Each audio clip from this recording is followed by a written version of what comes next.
But I leaned over and I put my arm around his neck and I pulled him towards me and I gave him a big kiss on the lips. And he later said to me, "I thought I was going to punch you in the face."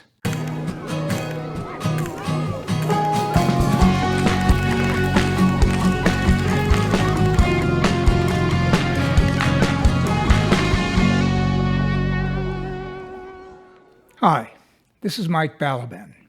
Welcome to another episode of BAMMER Tales. In the prior episode of BAMMER Tales, I talked about my first affair, which happened in Washington, D.C. when I was coming out in March of 1976 with a gorgeous blonde Californian, Willie, and how that lasted a couple of weeks until he returned home to a relationship. And then I got ready to quit my job in Washington and leave the city and move to New York.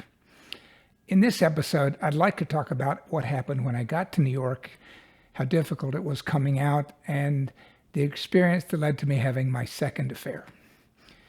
So I got to New York, I joined a commercial bank, Bankers Trust, and after a couple of months of rotating through various departments, I joined a training program. And it was a very intense 7 or 8 month long program with 25 or 30 other trainees that I hadn't anticipated was going to be as rigorous and intensive as it turned out to be. Just before the program began, I placed an ad, a personal ad, in the Advocate magazine, still existing today, a national gay magazine, in their pink pages. And the title of the ad was All American and Gay. And in the body of the ad, I essentially said, I'm looking for the same.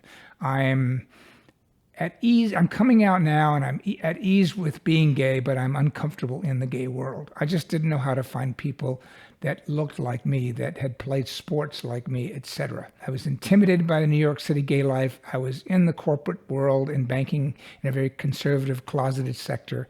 And I really didn't have any gay life, no gay friends, etc. Because of that program, I was really too busy to tend to all the responses that it generated.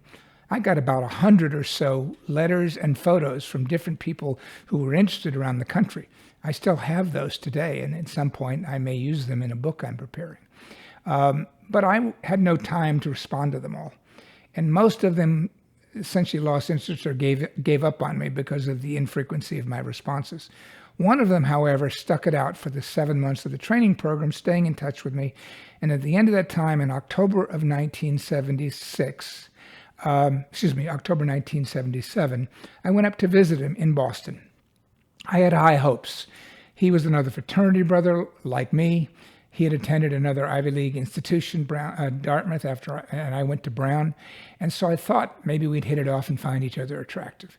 But upon meeting him in person for the first time at his apartment in the Back Bay of Boston, I realized there was no physical attraction on my part. He was jolly, friendly, big, overweight travel agent, Eric. But fortunately, he was willing to be friends. And we spent the rest of that long weekend traipsing all over New England, basically. And a month later, after staying in touch with each other, he said, let's take a vacation together. And I said, okay, you're a travel agent. Why don't you plan it? He arranged a vacation for us in December, not at Christmas, but in the middle part of the month, to go first to Fort Lauderdale, which was kind of an epicenter of gay life at the time, and then to St. Martin in the Caribbean, where my parents had just purchased a 2-bedroom cottage, which would offer us a free place to stay. So we went to Fort Lauderdale for about 4 days, and at the time, the Malone Beach Hotel, this 3 or 4 story motel with a big pool, had the most amazing tea dances with the most gorgeous men I'd ever seen in one place. But I was so intimidated by it that I didn't meet anybody there. I just gawked. At the end of the 3 or 4 days, we flew by design to St. Martin. And on the plane, Eric noticed this really good-looking couple, or at least two guys, half a dozen rows or so behind us in the middle of the flight, and pointed them out to me. And somewhere along the line, he let me know he was interested in the darker-haired, more muscular of the two. I'm like, fine, you can have him, whatever. We get to St. Martin in the airport. It's a very small airport.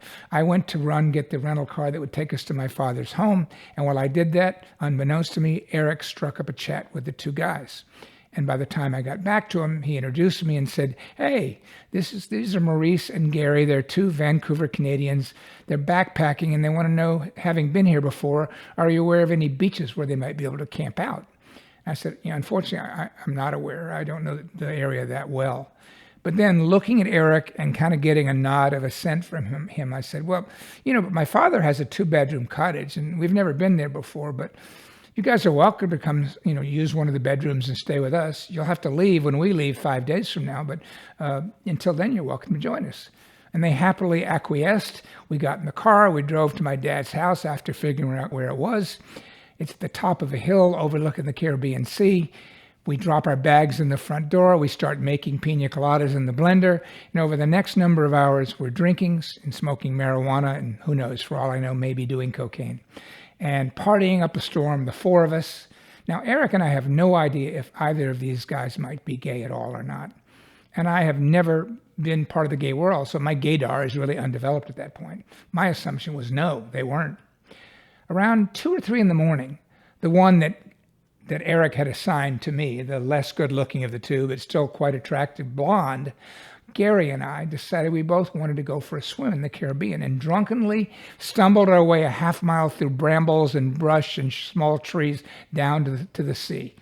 And there was a full moon and stars out, and we took off our clothes, went running into the surf, and gambled in the water for 20 minutes or so until we got tired and came back up on the embankment at the edge of the surf and sat next to each other with our knees up close to our chests and our arms wrapped around them, kind of just chatting. Now, I was horny and drunk and high, and I don't know what possessed me. I don't think I've ever done this again.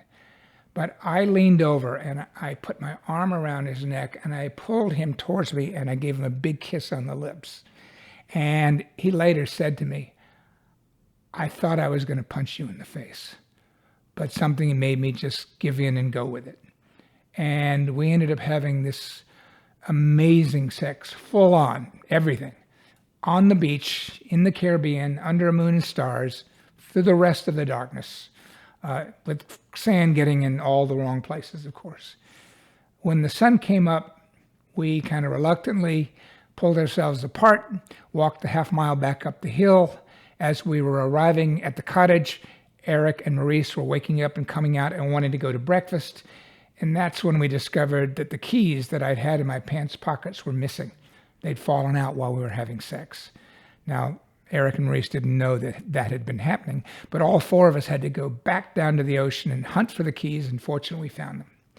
Somewhere along the line, Gary pulled Maurice aside and told him what was happening. You can imagine that Maurice's surprise at finding out that his best friend, who never had any idea might have any gay inclinations at a time when that wasn't common, not only did, but had been shacking up with me in the previous few hours and wanted to spend the rest of those 5 days in my bedroom with me, leaving Maurice to have to share a room with Eric, who was madly in love with him.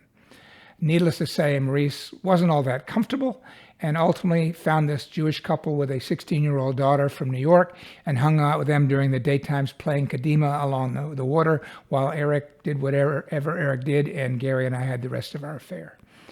That was my first affair after Willie. First time I ever picked up someone in a situation like that, and I think the last time I ever seduced somebody I thought was straight. As it turns out, Gary had had 1 or 2 affairs when he was a teenager and considered himself bisexual. I went back to New York. It was cold and dreary in December, and Christmas was approaching. My parents and sister had already made plans to go to the cottage in St. Martin for the Christmas week, but I had used up my vacation and wasn't going to join them. But after a week back in depressing New York, missing Gary, I had 1 day left in my vacation for the year. And I went to the airport on a Friday, dressed in a suit and tie, ready to go to my Wall Street job if I couldn't get standby on an airplane. But in fact, I was able to get standby, and I flew back to St. Martin. Looking for Gary and Maurice, I wanted to continue consummating our affair. Well, it was only going to be a 3 or 4 day weekend. Christmas was on Monday, and I flew on Friday. And I couldn't find them. It took me 24 hours of driving all over the island, going to every hostel I could find, looking for them before I did. And when I did, By that time, my mother, father, and sister had arrived on the island, checked into the house, and there was nowhere for Gary and I to have any privacy.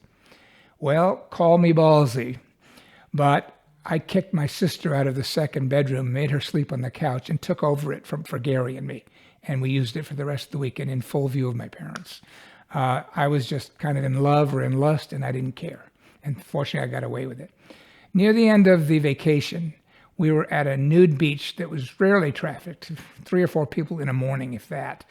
And I brought my camera with me, and I said to Gary, you know, I want to remember this, and I want to remember what I look like naked when I'm older, and I want to remember what you look like when I'm older. So let me take some pictures of you in the nude, and you can take some of me, and we'll be able to accomplish that. He goes, I'll take some of you if you want, but you're not taking any of me, perhaps because he wasn't out, or maybe because it was my camera. In any event, he did that, and I have those photos today, and I'm really happy I had the presence of mind to do that. A year later, in the break from our training program, I flew out to Vancouver and visited Gary and Maurice. Gary took me in his Jeep and drove me all over the Pacific Northwest among the different ferries in the Puget Sound and the Cascades and Hurricane Ridge of mountains, and we had a wonderful vacation. Over the next decade, we stayed intermittently in touch, and at some point in the mid-'80s or so, Gary dropped out of my life. Maurice did come to New York once or twice while traveling and stopped in, and we had dinner together, and in the last 20 years, I have not heard from either, but I have very fond memories of that entire experience. This has been another BAMMER Tales. I hope you enjoyed it. Please stay tuned for our future episodes. Like and follow this channel, and please give us any comments or questions you may have. Thank you very much. Mike Balaban, BAMMER Tales. If you haven't already, please subscribe to our YouTube page and sign up for notifications of future upcoming episodes. You can also be part of the BAMMER community by going to my Instagram page at BAMMER47, to following me on our podcast episode series, BAMMER and Me, or going to our website, BAMMER.co, with stories submitted by LGBTQ people around the world. Thanks again. See you soon. Bye.